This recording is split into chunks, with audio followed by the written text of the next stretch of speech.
Hi, Dr. Jason Karp here. The most common question I get from runners is, what's the best type of running shoe? Well, there is no best type of running shoe. Nike is no better than Reebok or Saucony or Brooks or Asics. They're all good shoes, but what really matters is your foot type and your running mechanics. So what's the best type of shoe for your friend is not the best type of shoe for you. So don't go buy what your friend has. Just because your friend bought a pair of Nikes, don't go buy a pair of Nikes. There really are three different kinds of shoes.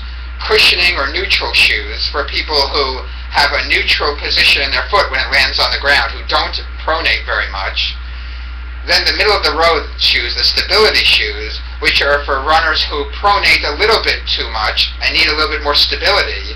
And then in the extreme case, motion control shoes, which do exactly that. They control the motion of your foot.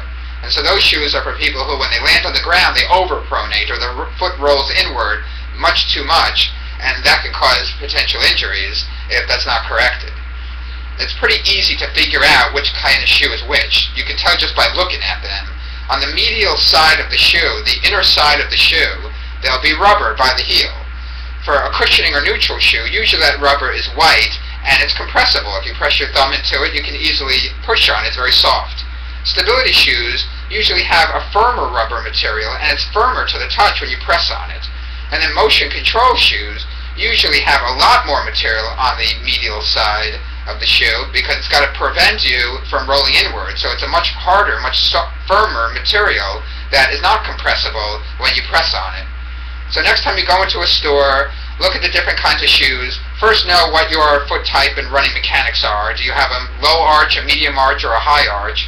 And more importantly, know what your foot does when it lands on the ground. Know the degree of pronation that you experience when you land on the ground, and that'll dictate your choice of shoes. For more information, visit my website at runcoachjason.com.